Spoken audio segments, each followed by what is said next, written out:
tardes a todos. Es para mí un placer real estar en esta ciudad a la que vengo cada año al Festival de Cine de San Sebastián. Ahora me toca un menester un poco menos lúdico, pero igualmente agradable, y hemos podido dar un paseo, mi amigo Juan Carlos y yo, por aquí, y ha sido un auténtico placer estar en esta ciudad. O el placer las cañas se tornan en lanzas cuando a uno le pone un objetivo imposible. Pues claro, intentar hablar en 15 minutos de lo que es la hipertensión portal desde el punto de vista clínico es un objetivo, como digo, imposible, y por tanto se hará lo que se pueda.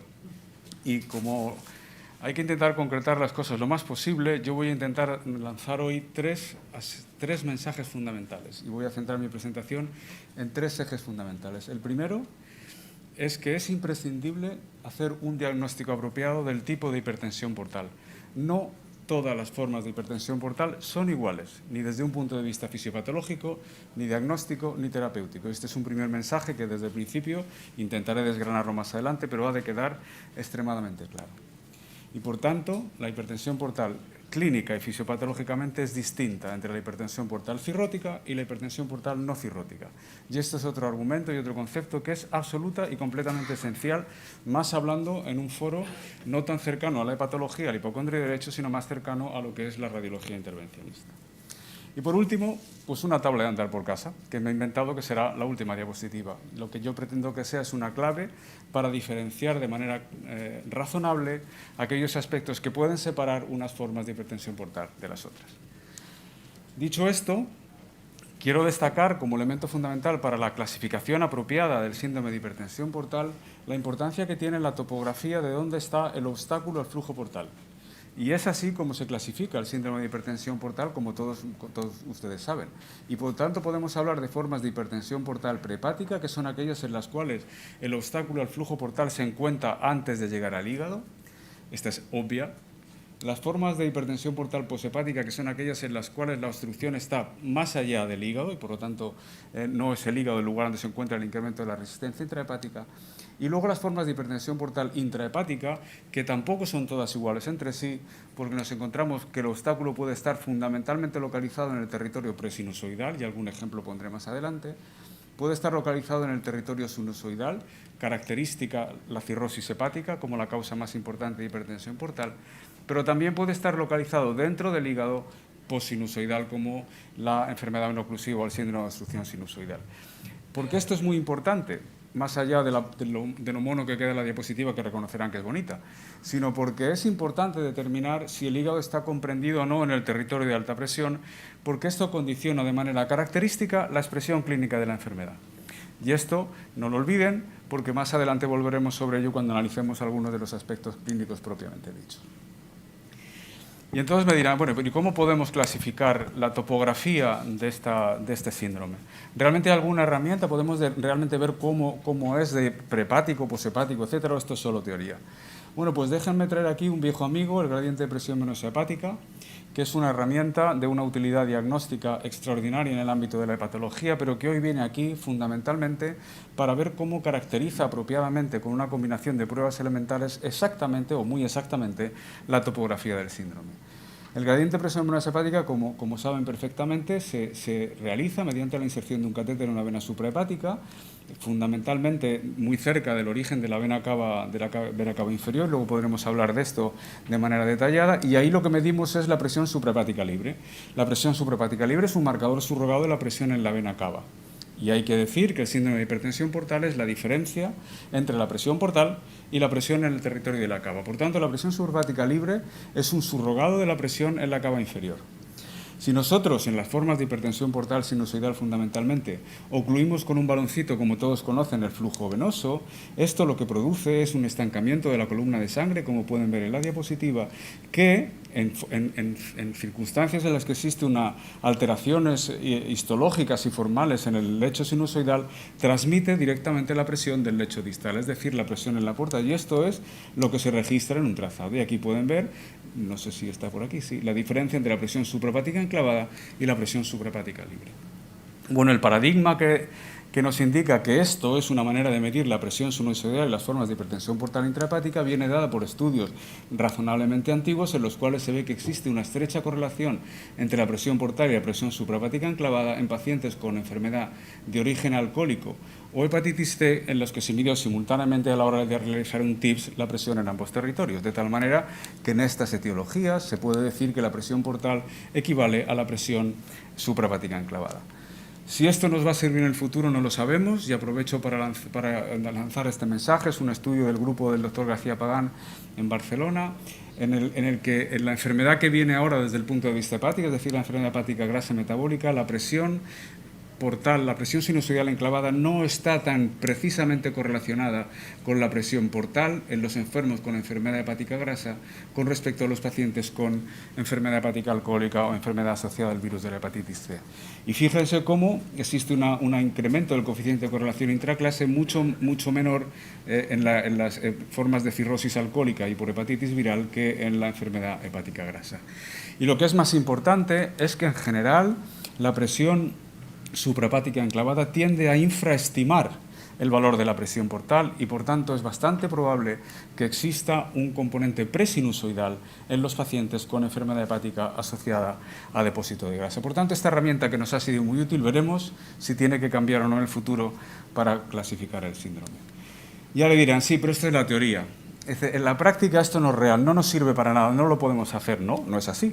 Porque si nosotros miramos este sencillo algoritmo, podemos, con una técnica muy sencilla, como es la ecografía doppler abdominal, determinar muy fácilmente si es permeable el eje esplenoportal y si son permeables las venas suprahepáticas. Si existe una obstrucción del eje esplenoportal, estamos ante una forma de hipertensión portal prehepática. Esto es fácil, no hay que darle más vueltas. Si por el contrario existe obstrucción de las venas suprahepáticas, estamos ante una forma de hipertensión portal posthepática. Bueno, pues con un cateterismo de venas hepáticas somos capaces de determinar si el gradiente de presión venosa hepática está elevado, es una forma de hipertensión portal sinusoidal. Si este está normal o mínimamente elevado, es una forma de hipertensión portal presinusoidal. Atención al tema de las comunicantes venosas que después comentaré. Y si el gradiente de presión venosa hepática es normal, estaríamos ante una forma de hipertensión portal intrahepática postsinusoidal. Y por lo tanto, de esta manera podríamos clasificar de manera perfecta el síndrome topográficamente. Y aquí les pongo algún ejemplo, como esta sería una medida de un registro de presión normal, un gradiente de presión venosa hepática inferior a 5 milímetros de mercurio. Quiero llamar su atención hacia un hecho fisiológico importante, y es la baja presión de perfusión del hígado, que es un acontecimiento extraordinariamente importante para la fisiología de este órgano, puesto que ha de acomodar un flujo de cerca de 2 litros por minuto de manera constante y además aunando la presión procedente de la arteria hepática y la presión de la vena portal. Por tanto, este es un valor muy bajo y sus alteraciones son clínicamente y biológicamente muy importantes. Cuando existe una forma de... Perdón, un momentín. Aquí está. En las formas de hipertensión portal sinusoidal, característicamente se produce un incremento de la presión suprahepática enclavada, que denominamos hipertensión portal clínicamente significativa si este valor está por encima de 10 milímetros de mercurio.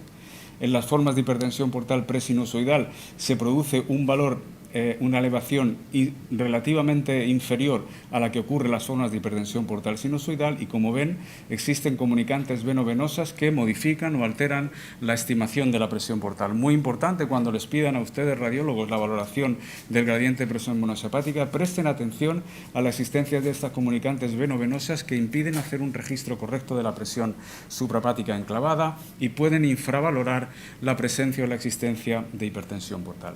Dato cada vez más importante en la práctica clínica cuando se utiliza el gradiente de presión venosa hepática.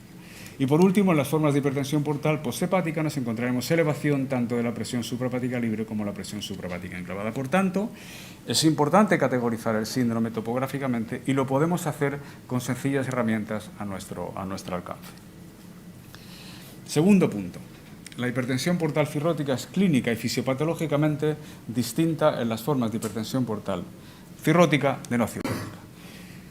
Esta diapositiva, que no pretendo que miren en su totalidad, lo que viene a ilustrar es un fenómeno de la fisiopatología de la cirrosis. Fíjense si es compleja, que no sé si hay 30 o 40 cajitas aquí en la diapositiva. Básicamente, la fisiopatología de esta enfermedad se articula en torno a la existencia de disfunción metabólica panorgánica, inflamación sistémica y disfunción cardiocirculatoria, pero el acontecimiento inicial que desarrolla toda la cascada fisiopatológica de la enfermedad desde el principio hasta el final, es la presencia de hipertensión portal. Por tanto, es un acontecimiento extraordinariamente importante desde el punto de vista fisiopatológico, que no es extraño que en la cirrosis sea responsable de prácticamente todo lo que le pasa a los enfermos con cirrosis. Fundamentalmente asociado a 3 elementos fundamentales. El primero, el desarrollo de circulación colateral. El segundo, el aumento de la translocación bacteriana. Y el tercero, el desarrollo de circulación hiperdinámica. Y en la cirrosis, esto se manifiesta por la circulación colateral, desarrollo de varices esofágicas y su manifestación más grave, que es la hemorragia por varices esofágicas, y el desarrollo de encefalopatía portosistémica. En lo que respecta al aumento de la translocación bacteriana, esto produce un desarrollo de inflamación sistémica, hecho fundamental en la fisiopatología de la enfermedad, que se acompaña del incremento del riesgo de infecciones y de peritonitis bacteriana espontánea como infección más importante de la cirrosis. Y por último, la circulación hiperdinámica es el responsable fundamental del desarrollo de la retención renal de sodio y agua, ascitis e insuficiencia renal.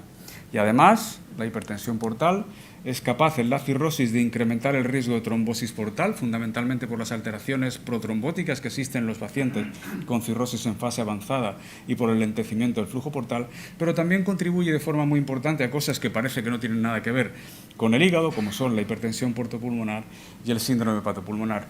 No hay nada de la cirrosis que no esté asociada a la presencia de hipertensión portal. No es exactamente igual en las formas de hipertensión portal no cirrótica, porque, como ven, la circulación colateral se produce de una manera similar. Sin embargo, las consecuencias clínicas son dispares. Es frecuente la presencia de varices esofágicas y de hemorragia por varices esofágicas, pero es infrecuente la presencia de encefalopatía portosistémica. Acuérdense de lo que le decía, que estuviera comprendido el hígado en el territorio de alta presión.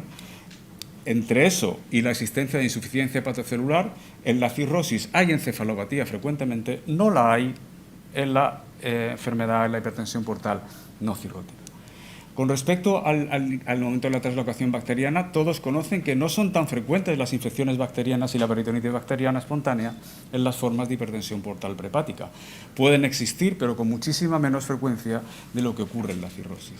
Y también en la forma de hipertensión portal prehepática es infrecuente la presencia de ascitis, por eso no está en el mismo colorín que está la presencia de varices esofágicas. Por tanto, una misma cosa llamada hipertensión portal produce manifestaciones fisiopatológicas y clínicas distintas de si el paciente tiene cirrosis o no tiene cirrosis.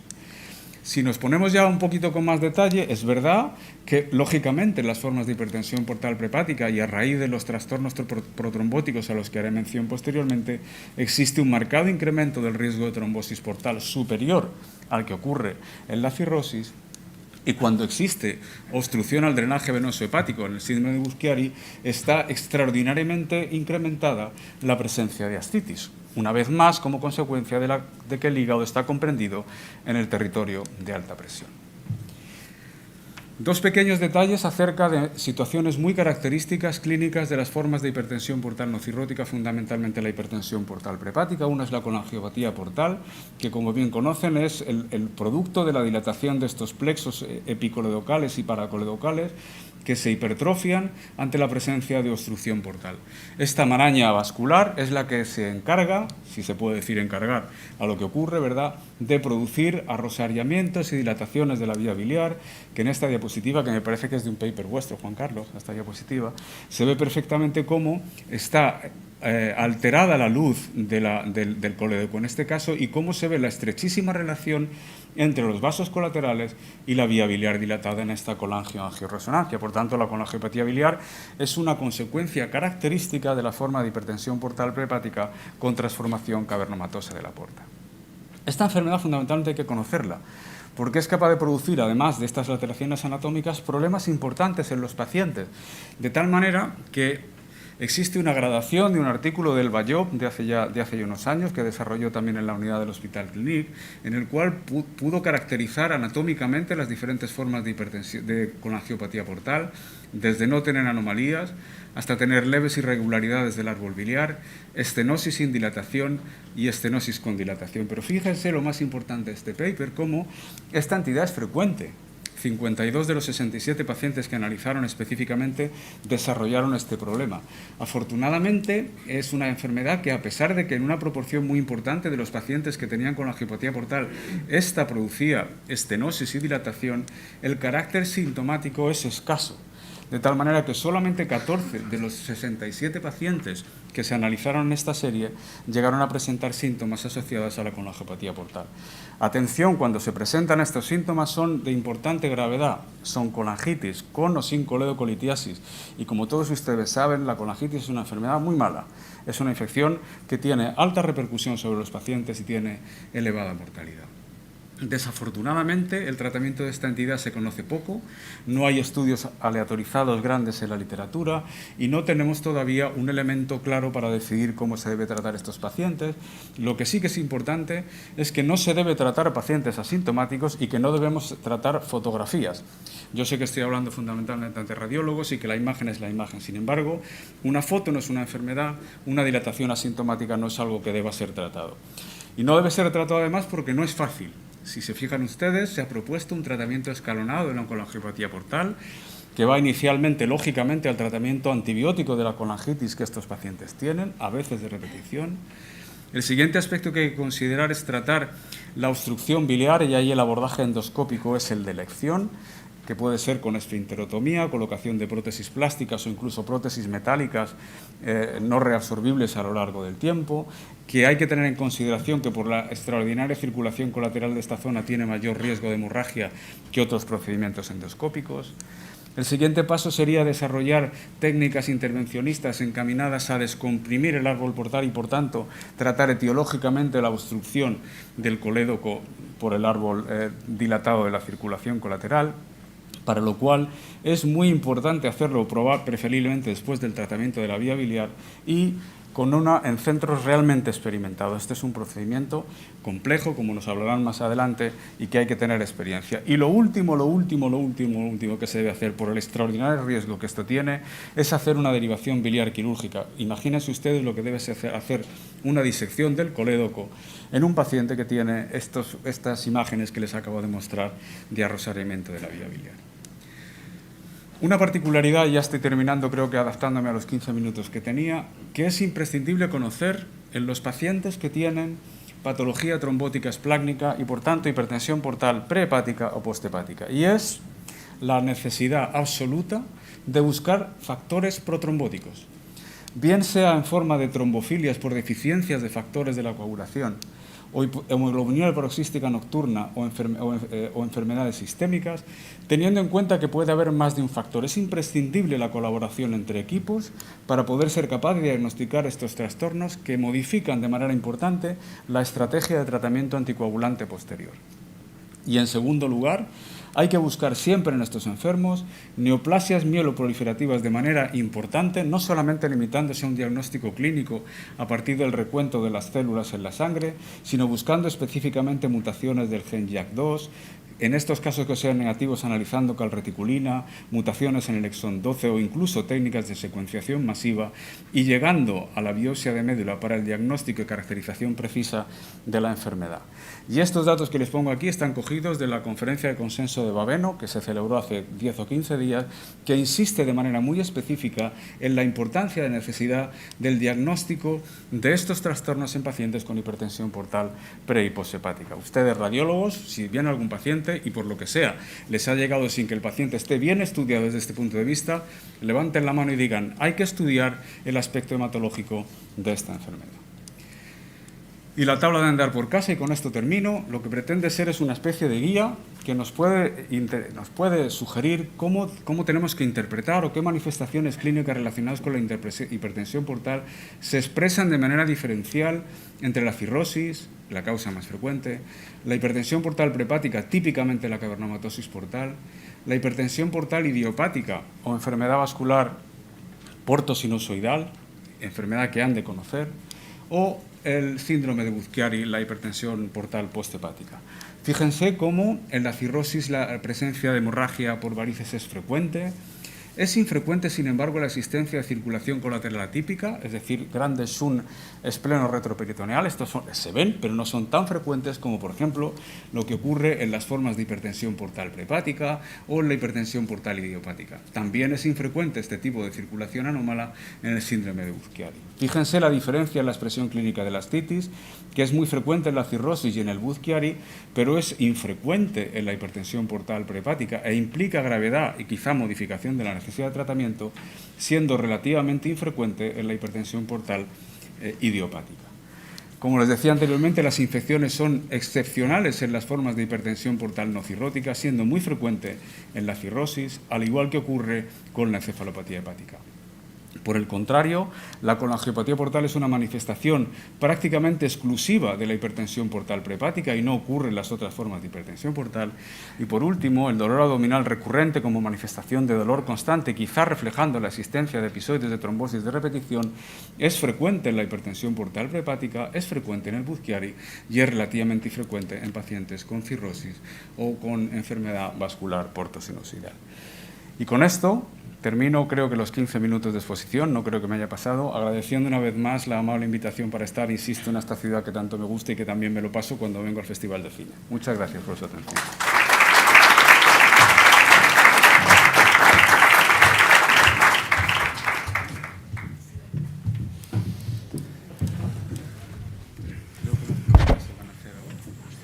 Hola, buenas tardes.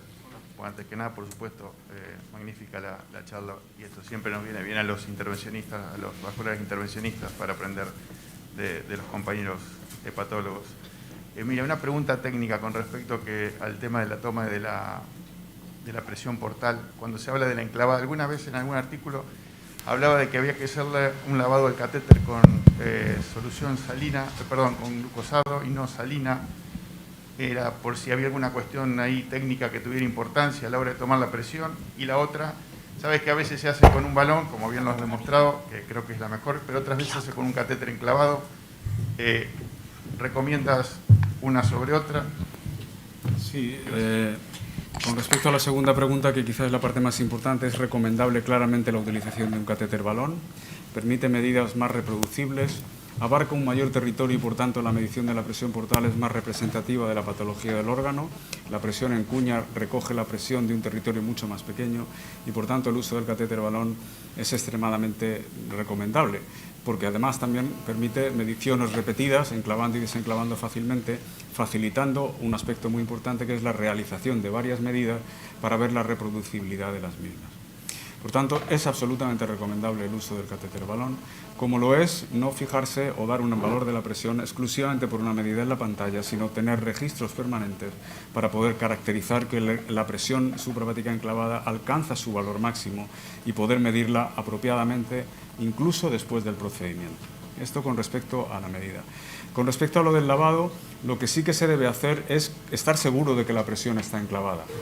Los errores en la medida de la presión portal obedecen a que no estás midiendo bien la presión suprahepática enclavada porque no estás realmente enclavado, lo cual se evita administrando contraste, una pequeña cantidad que permita saber que no lava. Y la segunda fuente de error es la presión suprahepática libre, porque el catéter no está suficientemente cerca de la cava o está tocando la pared de la vena y no estás teniendo un registro apropiado de presión suprahepática libre. Con respecto a si lavar con glucosado fisiológico, lo que sí que hay que hacer es lavar después de meter el contraste. Eso sí, porque el contraste es, como bien sabes mucho mejor que yo, denso y puede alterar de alguna manera la medida de la presión. Pero de todas estas cosas que he dicho, probablemente sea quizá la que menos importancia tiene. Gracias. Juan Carlos, ¿lo he dicho bien? Que es gran maestro de estas cosas. ¿Alguna cuestión más?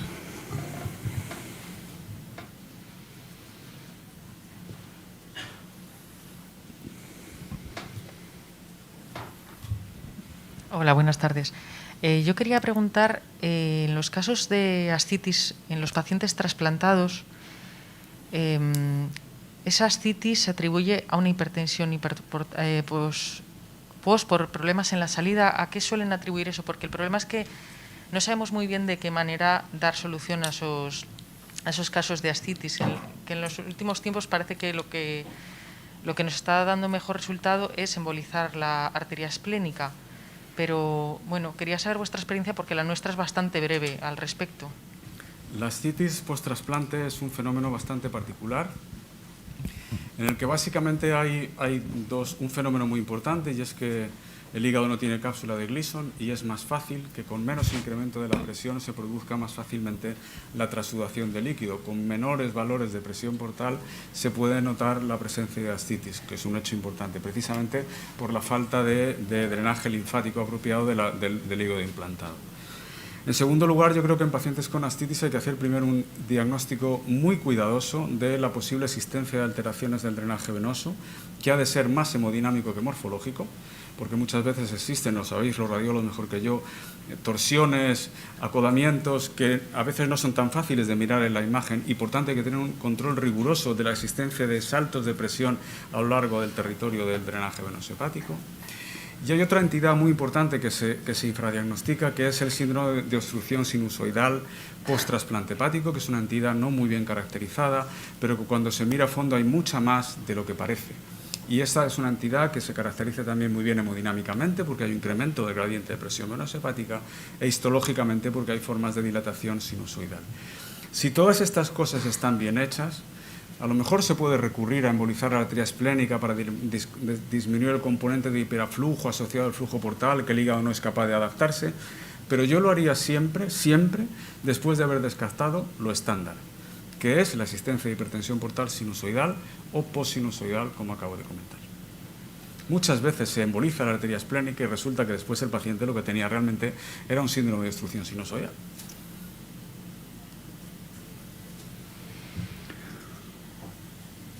Una pregunta más.